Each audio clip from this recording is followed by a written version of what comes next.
की स्थापना हुई, ज्ञान की स्थापना हुई, भक्ति की स्थापना हुई, वैराग्य की स्थापना हुई, लेकिन अंततो गत्वा इस संसार का सार जो प्रेम है उसकी स्थापना नहीं हुई है। उसके लिए आपका अवतार धारण करना अति आवश्यक है। आप मेरी शक्ति हैं, आप मेरी आत्मा हैं। पूरा विश्व और पूरे विश्व की दिव्य चेतना किसकी प्राप्ति के लिए दौड़ रही है कि आत्मा एक दिन परमात्मा में मिल जाएगी, लेकिन उस परमात्मा में आत्मा जो विद्यमान है वही तो किशोरी जी है। उस आत्मा की परमात्मा की जो आत्मा है वही तो श्री राधा जी है। लोग उनके रूप को नहीं समझ पाते। आजकल के यंगस्टर्स, आजकल के युवा उनको बहुत विचित्र रूप में दर्शन करते हैं कि कृष्ण राधा कौन है, बोले कि they are just like some love birds. ऐसा नहीं है। आप उनको सीमित उस अवस्था में, और माफ कीजिएगा यदि किसी प्रवचनकर्ता की कथा सुनने के बाद भी आप उनको वहीं तक सीमित मान रहे हो, दोष आपको नहीं प्रवचन करने वाले को लगेगा कि तुम किशोरी जी के इसी रूप को स्थापित कर पाए। इसीलिए कथाओं में ज्यादा किशोरी जी का प्रसंग ना हम कहते हैं ना उसका स्पर्श करते हैं। स्पर्श करने पहले से भी 100 बार सोचते हैं। यहाँ आने से पहले भी मुझे कई आचार्यों ने संपर्क किया कि वहां आप किस विषय को लेकर के जाएंगे, आप गर्ग संहिता पर कहेंगे या किशोरी जी के किस भाव को वहां पर प्रस्तुत करने वाले हैं। मैंने कहा देखो, हम बस बोलेंगे जो निकल जाए मुंह से, जिसका जो भाव ठाकुर जी स्वीकार कर लें बस, लेकिन भाव ये रखेंगे ठाकुर जी विराज गए हैं कि कोई अनधिकारी इस भाव को सुनकर के अपने मन में कोई दुर्भाव ना प्रकट करे। ब्रजवासी बहुत डरते हैं किशोरी जी के भाव को कहने में, क्योंकि जब सामने वाले से प्रत्युत्तर के रूप में कुछ विलग ही सुनने को मिलता है तो बहुत कष्ट होता है हृदय को कि तुमने किशोरी जी को क्या समझा, वो क्या है और तुमने उनके किस रूप को जाना। वो ठाकुर जी का ही प्रतिबिंब स्वरूप है, ठाकुर जी का ही आत्मा स्वरूप है। और एक बात कहूं, प्रतिबिंब से और आत्मा से प्रेम किया जा सकता है, ब्याह नहीं किया जा सकता, क्योंकि प्रतिबिंब और आत्मा ये दोनों हमसे अलग नहीं है। ब्याह के लिए एक अलग व्यक्ति चाहिए, एक हमसे कोई अलग हो, हमसे कोई जुदा हो, दो लोग चाहिए तब ब्याह संपन्न होता है। लेकिन कृष्ण और राधा इन दोनों में भेद है ही नहीं। किशोरी जी और ठाकुर जी में कभी भी कदापि कोई भेद नहीं है। बल्कि लीलाएं अभी सुनेंगे हम लोग, कभी कभी ठाकुर जी जब किशोरी जी का रूप धारण करते हैं तो किशोरी जी से ज्यादा गोपियों को सुख देते हैं। ऐसा भाव किशोरी जी से प्रार्थना की ठाकुर जी ने कि आप पधारो और प्रेम की स्थापना के लिए आप भूमंडल पर सूर्य के ही अवतार वृषभानु जी के यहाँ पर आप अवतरित हो। तब किशोरी जी ठाकुर जी की बात मान करके और वृषभानु और कीर्ति के यहाँ पर अवतरित होती है। किशोरी जी का जब अवतार हुआ, जब अवतरण हुआ, कब हुआ? सुबह के 4:40 पर। ठाकुर जी के जितने भी अवतार हुए या तो दिन में 12 बजे हुए या रात में 12 बजे हुए, लेकिन किशोरी जी का अवतरण भोर में ब्रह्म मुहूर्त में सुबह 4:40 पर हुआ।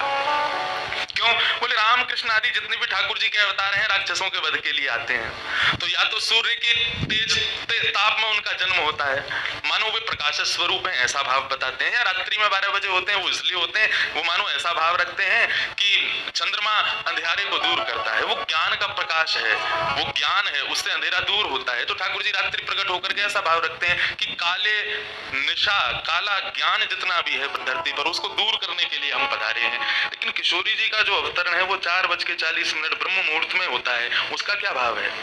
बोले 4:40 ब्रह्म मुहूर्त के बाद सूर्य प्रकट होना प्रारंभ होते हैं। मतलब सारे मंगल कार्य ब्रह्म मुहूर्त में होते हैं। चिड़ियाओं का चहकना, कई पुष्पों का प्रकट हो जाना, मानव के मस्तिष्क में आज मुझे क्या करना है वो दिव्य चेतना का प्रादुर्भाव होना, ये सब कुछ सुबह ब्रह्म मुहूर्त से प्रारंभ होता है। और सबसे बड़ी बात, सूर्य प्रकट होते हैं, धीरे धीरे अंधेरे को दूर करते हैं और धीरे धीरे गतिमान होते हैं 12 बजे तक। तो किशोरी जी का प्रादुर्भाव ब्रह्म मुहूर्त में हुआ, इसका ऐसा भाव बताते हैं कि मानो वो प्रेम जिस प्रकार प्रादुर्भाव से लेकर के और आगे के गंतव्य तक नित्य प्रति बढ़ता रहे, उसका वर्धन हो, वर्धन करने के भाव से किशोरी जी ब्रह्म मुहूर्त में पधारी। क्योंकि वर्धन होना ही एक नवीन दिन का ब्रह्म मुहूर्त से प्रारंभ होता है।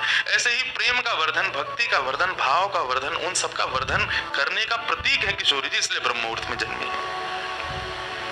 किशोरी जी का प्रादुर्भाव हुआ। पूरे बरसाना में आनंद उत्सव मनाया गया, सब नाच रहे हैं, गा रहे हैं, आनंद मना रहे हैं। नंद बाबा भी आए, यशोदा जी भी आई हैं, उन्होंने भी आकर के वृषभानु जी को बधाई दी है। सब कुछ हुआ, लेकिन किशोरी जी के प्रादुर्भाव में एक वैचित्र था। क्या? दिन बीत गए 8, लेकिन किशोरी जी ने अभी तक नेत्र नहीं खोले। अभी तक किशोरी जी केवल एक छोटी सी बालिका है, एक सुकुमारी है, परंतु अभी तक किसी को भी किशोरी जी के नेत्रों का दर्शन नहीं हुआ। अभी तक किशोरी जी के नेत्र नहीं खुले। इस बात से कभी कभी चिंतित हो जाते हैं वृषभानु जी और कीर्ति कि हमारी लाली है तो गई है, लेकिन पता ना क्यों अपने नेत्रन को नहीं खोल रही है। कभी कोई संत आ जाए, कोई वैष्णव आ जाए, कोई ब्राह्मण आ जाए, तो उनसे निवेदन करते हैं कि हमारी लाली नेत्र नहीं खोल रही।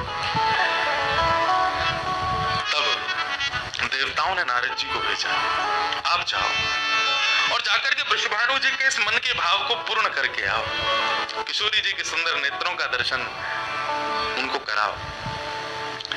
तब श्री नारद जी महाराज का आगमन हुआ। नारद जी जैसे ही आए तो वृषभानु जी ने नारद जी को देखते ही सबसे पहले अपने पुत्र को बिठा दिया। श्री रामा से मिलो, हमारा अब लाला है। नारद जी उससे मिले, उसका सब देखने लगे। नारद जी मन में विचार कर रहे हैं कि उनसे कब मिलवाएंगे, किशोरी जी का दर्शन कब होगा। 2-3 दिन तक नारद जी विचरण करते रहे बरसाने में। वृषभानु जी का मन तो होता है कि मैं इनसे कुछ कहूं, कुछ पूछूं, थोड़ा किशोरी जी के बारे में, अपनी लाली के बारे में नहीं कुछ जानूं, लेकिन अभी वो भाव प्रकट नहीं हो रहा है। तब एक दिन एक छोटी सी बरसाने की लाली को जब नारद जी महाराज खिला रहे थे और उससे प्रेम चर्चा कर रहे थे, ये दृश्य जब वृषभानु जी ने देखा, उन्होंने तुरंत नारद जी के चरण पकड़े और कहा, हे भगवान, हमारी एक लाली भई है, बहुत सुंदर है, सुकुमारी है, नन्ही सी है। विवाह को देख करके स्पर्श करवे में डर लगे कि कहीं हमारे स्पर्श से कोई कष्ट ना आ जाए, या हमारे हम सबन को दर्शन भी ना करा मैं। लेकिन महात्मन आपसे पूछना चाहे, हमारी लाली नेत्र नहीं खोल रही है, कहाँ भाव है? नारद जी तो तुरंत बोले, अरे तो तुमने इतने दिन से क्यों नहीं बताया? वो तो पहले से ही बैठे थे तैयार कि जल्दी बोले तो मैं जाऊं, जाकर के दर्शन करूं। बोले संकोच है रहे हो? बोले संकोच मत करो, अभी लेके चलो, कहाँ है तुम्हारी लाली, मुंह को बताओ। नारद जी महाराज जा रहे हैं वृषभानु भवन में। एक बेड़ी पार की, दूसरी बेड़ी पार की, तीसरी बेड़ी पार की। जैसे ही भीतर पहुंचे हैं, सुंदर सुगंधी भीतर से प्रकट हो रही है। सामने स्वर्ण जटित एक पालना है, और जैसे उस पालने में जाकर के नारद जी ने दर्शन किया, कमल कली को वृषभानु की लली को रंग, कैसा रंग है? बोले जैसे कमल की कली हो मैं ना, ऐसी श्री वृषभानु नंदिनी है। नारद जी ने जैसे उनको दर्शन किए हुए आनंदित है गए, आनंदित है करके प्रणाम करने लगे। वृषभानु जी बोले, हमारी लाली नेत्र नाय खोल रही है, आप कृपा करो ना। नारद जी बोले, एक मंत्र पढ़ना पड़ेगा, कुछ करना पड़ेगा, तंत्र मंत्र करना पड़ेगा, तब आपकी लाली बोलेगी। वृषभानु जी बोले, देख लो, ले संभल के करियो, हमारी लाली बहुत कोमल है, वो ना स्पर्श नहीं करेंगे, दूर बैठ के करेंगे। वृषभानु जी बोले, तो करो। बोले, आपको पहले बाहर जाना पड़ेगा, एकांत में करेंगे। कीर्ति वृषभानु जी को देखें, बोले, लाली को अकेला तो नहीं छोड़ेंगे? बोले, नहीं बाबा, विश्वास पात्र है, हम कर सके। वृषभानु जी और कीर्ति दोनों जैसे ही बाहर पधारे, नारद जी ने गेट बंद कियो, तुरंत चरणन में प्रणाम कियो और प्रणाम करके सीधे सन्मुख बैठे हैं। हे कृष्ण मनोहारिणी